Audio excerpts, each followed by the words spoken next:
Alright, what's up, Savages? This is Ragnar with Savage Combatives with the second episode of Budget Training Tips. This week we're going to talk about training knives. Now, you can do a lot of things with training knives. You can go down to your local martial arts supply store or whatever and get these little rubber training knives right here. I think they might run you like $5. Something like that. You can get some custom wood ones made. Now, I have a buddy of mine that made this for me. Feels nice in the hand, it looks really cool, but it's got kind of a sharp tip. It's really big. It's not something I would necessarily carry, but man, it's a cool little wooden knife, or big wooden knife. You can go down, this is a cold steel training Tonto. These things hold up a lot better than some of these do. These are really super flimsy. These things hold up real nice. And you know, I gotta be honest, I'm not exactly sure how much cold steel charges for these, but I have a handful of them when we run knife seminars and stuff. This is what I usually hand out to students. But again, it's not something I normally carry. I don't carry a folder that's like this. I don't carry a fixed blade like this. So today we're going to talk a little bit about carrying something or making a training knife that you actually carry. So, and we have some other options as well too as far as training knives. So one of the first suggestions, guys, that we're going to give to you guys is not a budget training tip. It's just the best training tip. And that is going down and buying the actual knife that you carry. Now my EDC is a Raja 2. Actually, I carry two knives. I carry a Raja 2 and I carry a Cold Steel AK-47. Cold Steel Raja 2, Cold Steel AK-47. The Raja 2 I carry on the right side. I'm right-handed, so that's like my primary close quarter contact deadly force tool. And in the event that I'm fighting for my gun or I need to keep somebody off of this and my right hand's occupied, I carry an AK-47 for the left hand. So the best suggestion we have for you guys is go down and buy the actual knife that you carry. And these things are expensive, I'm not going to lie to you. They're really good knives, they're high quality knives. Go down, get one of these, grind off the edge, round off the tip, and that way you can have a training knife that is your exact knife that you carry. You can keep it in your pocket. You can do your force-on-force training, you can pull it out and do everything that you're going to do, but have a safe alternative. Now, that safe alternative is probably going to run you a few $100. Luckily, Cold Steel, twice a year, luckily for me, because I carry Cold Steel for my EDC, twice a year they have a parking lot sale. You can go to their parking lot sale and get factory seconds or some of these knives that might have scratches or something on them. So usually it's really, really minor things. And I think we picked up one of these for like 60 or 70 bucks one year. And this is like a $300 knife or something. I don't know. They're really expensive. These Rajas are really expensive. And we can pick one up, and you're looking at a $60 or $70 training knife, but you're looking at the absolute best thing that you can get, in our opinion, for a training knife. We understand that that's not always feasible. So there are some other options. We have some of these knives I have taken off people in the course of my duties as a law enforcement officer that had them on them, and we have to confiscate them. Usually we throw them away, we get rid of them, but over the years I have held on to a couple of them, and what I have done is exactly what I told you guys to do. I don't know if you guys can see this, but the edge is ground down and the tip is completely rounded, and this is a great alternative. This is a folding knife. Okay, it acts and operates just like a folding knife. You put it in your pocket, and utilize it just like a folding knife. If you wanted to have this little auto opener here, there's like a little hole right here where a thumb stud was at. You guys can put a zip tie or something there. That way when you're taking it out of your pocket, it can still act as an auto opener. And now you have a functional training knife that is similar. If it's not going to be the exact same thing that you carry, it's going to be similar to something that you carry. And it's going to be relatively inexpensive. I think you can go down to the gas station or whatever, pick up some of these cheap knives for like $5. This one's a Gerber, it's a little bit more expensive, but again, we did the exact same thing. We grinded off the edge, we rounded off the tip, and now we have a good functional training knife that you can use.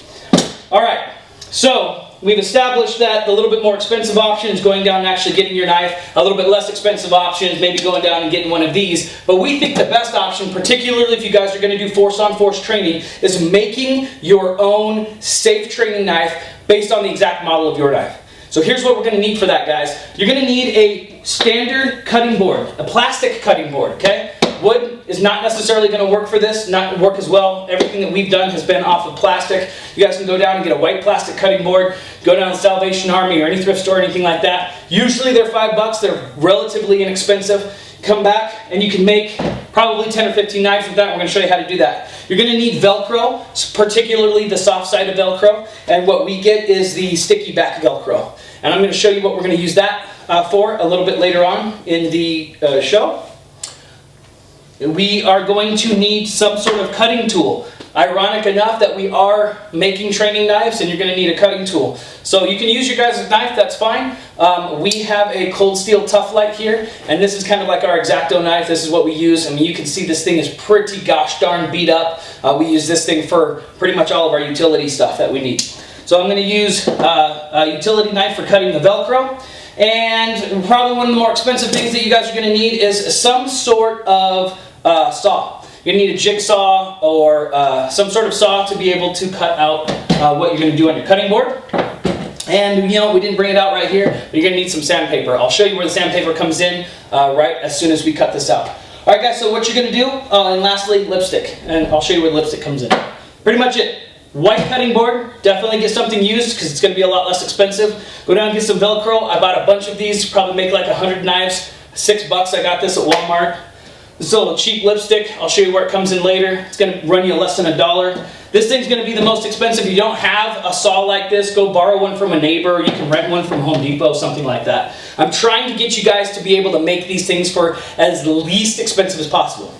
All right, so without further ado, what we're going to do is take our knife and open it up. We're going to put it on our cutting board, and we're going to trace it out. So I got a little pencil here.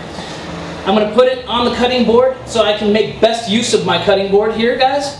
And I'm just going to get a good trace around this. Okay?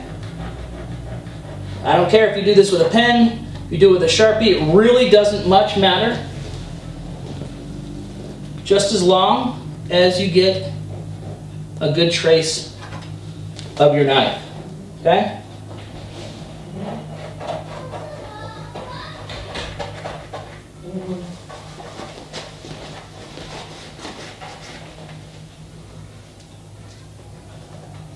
Alright, I know this part's a little boring. Bear with me. I don't know if the camera can see what that looks like. Doesn't really much matter what it looks like too much, because that's just the trace of the knife. Again, I'm going to put this other knife on here, and we're going to trace it out. Guys, I don't know what you guys' living situations are. I'm definitely not going to judge you for doing whatever. If you live at home with your mom, just make sure, guys, that she's at work or something before you go rummaging through her kitchen, taking her cutting board, and get rid of the evidence, you know? So that when she comes home, she's trying to find her nice white cutting board. You know, I don't know. That's a good question. I don't know where that went. Anyways, Mom, you want to see these cool knives I have? All right. Cool. So now that we have our outline on here, guys, we are going to plug our saw in. We're going to cut them out and come back, and stay tuned. I'll show you what we're going to do next. All right, guys, welcome back. So we got done cutting out our knives. We already finished this one up, but we're going to show you how to finish this one up. So once you get your knife cut out, what you want is get a little bit of sandpaper here, and you just kind of want to soft out all of these edges. You guys are going to be doing some force on force with these, either against another knife, against an attacker that's trying to put you in a deadly force encounter, that's put you in a deadly force encounter, or somebody that has pulled a gun on you in close quarters or whatever the case is, and this is your only option. All right, so because we are going to be using this in force on force, we want to make sure that these edges are nice and rounded out and that you're not going to be hurting your training partners the best you can. All right, so once you've sanded this down and it's nice, you don't have any jagged edges on it or anything like that, you're going to want to take your Velcro out of the box. You're going to want to measure off a piece that is going to be the length of your blade.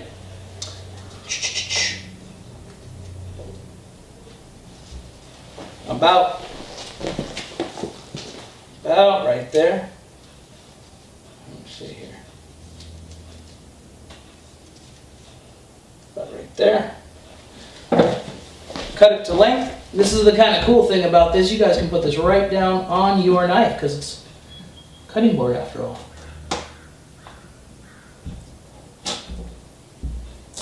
And it should probably already have cuts on it. Alright guys, so you're going to notice when you buy this stuff that the width of it is going to be a little bit wider than the width of this cutting board or your blade. So you really have two options. You could put it on there and then cut it to size if you want. And it's going to take a little bit longer, but it's going to be cleaner. It's going to look a lot nicer. Or you can just kind of fold it over. You know, and since we're doing these things, we're doing all of these projects so that we can practice as pragmatically as possible. That's that $1 million word that just means functional. Then I'm just going to fold it over because I personally don't really care all that much. Okay? You can start on either end, it doesn't matter. You just want to make sure that you have at least enough length for the blade. This is what I was telling you guys. You notice that there's stuff hanging over on both sides? Okay? Once you push that onto the blade, you guys can cut that or just fold it over. So for me, I don't really care about how nice it looks. You guys run in your own martial arts schools and stuff, you want to do this project and have these in your school, you might care about how nice they look. By all means, take the extra 2 or 3 minutes, probably less than that, cut them. Not a big deal. But now you have a blade that is going to be the same length, the same style, the same feel as your blade. So when you guys go and practice, it's going to feel relatively the same in your hand, with the exception that this blade is going to have a little bit more weight to it because it's made out of metal. Okay? From here, this is where the lipstick comes into play. I'm going to pick up this other knife. This is from my Raja. And you can see I've already put some lipstick on it, and this is how our force-on-force stuff comes into play. You guys take a little bit of lipstick out, and as you can see, we've already put some on here. We've done a couple training events already with this, so we still got a lot of lipstick left. And for $1, this stuff's great. Okay? So you take the lipstick, you're going to rub it on the edge of that, and you're going to see this really light up. Guys, this is going to last at least 1 or 2 fight sessions between somebody else. Okay? One set of lipstick is definitely going to last 2 or 3 training sessions, or more depending on how much you're using this. Okay? So we're not going to demonstrate it today. I'll show what it looks like on my arm on a quick swipe. But when you guys are doing your force-on-force training, doesn't really matter what color shirts you wear, but you guys can get lighter colored long sleeve shirts and do all of your force-on-force training, and you can see all of your cuts. So when somebody comes and performs a cut, let's say they're going to hit like an arterial cut here, and they come and pass through, I mean, you can see that really lights up. So these particular knives, don't think we're brilliant, because we're not. These particular knives, the idea of these knives came about when somebody else discovered this years ago, and they decided they were going to make something similar to this. I don't really know the name of them. They're called marking live blades or no live blades or something like that. And they marketed them, except you don't get your training knife. You don't get the knife you actually carry. You get something very similar to this. And again, it has some sort of felt on the blade of it. And you get lipstick that they market as something other than lipstick, but it's just lipstick that you mark on the blade, and you can do all of your force-on-force blade work. And for a measly $200, you can get a single blade and maybe a couple marking sticks. That's how much you're going to pay if you go out and buy these things from these companies that already market them. Or you can go down and buy yourself a cutting board for $10 and make 10, 15, 20 knives from it. You can go down and buy your Velcro for $6, so now you're into this whole project for $16. You can go get a tube of lipstick, and maybe you guys want to go one-on-one or something like that, so you can get a couple things of red, a couple things of blue or purple, and now you're in it for, what, $4 if you get 4 of them all together, so that's going to round you up to $20. If you don't already have a jigsaw, you guys can rent one or borrow one from your neighbor. That's probably not going to be more than another $10. And you're going to be able to make probably 10, 15, 20 knives from this, guys. So you're into this whole project, $20, maybe $40 as a whole, and you're going to be able to make 15 or 20 knives from it. These knives shouldn't cost you more than $2 or $3 a piece to make. And you should be able to get a knife that is the exact length, the exact feel, and with the exception of the weight, like I said, of your actual training knife. You can do this with folders. You guys can do this with fixed blades. The only thing you're not going to get with a folder is you're not going to get that opening it up. Okay? And that's where something like this is going to come in handy. Okay? Something where you get a little bit less expensive of an option and put that in your pocket and practice when somebody's already on top of you and you're in deadly force encounter and trying to get out of your pocket and opening it up. It's going to take practice, guys. And it's not going to be easy and it's not going to be fun, but surviving against a violent, grievous encounter very rarely is easy, and it's never going to be fun. Okay? So, here's where we're at.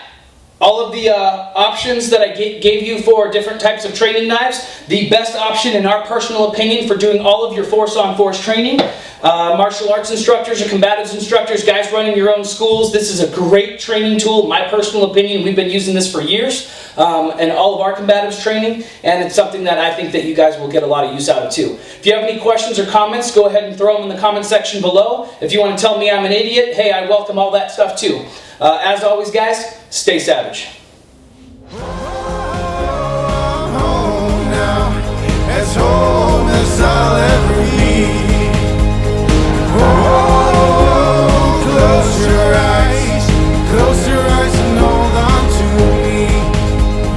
Oh, I'm home now, as home as I'll ever be.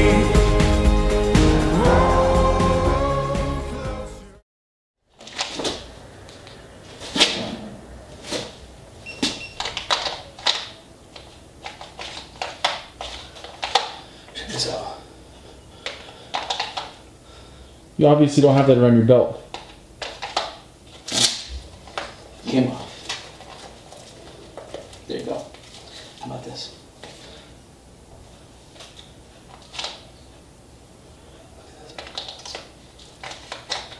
No look. It's not that difficult. I just got this holster too.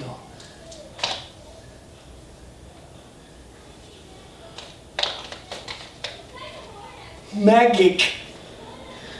You didn't go through your checkpoints. Thanks, babe. Alright, blooper reel. Yep. Yep. Alright.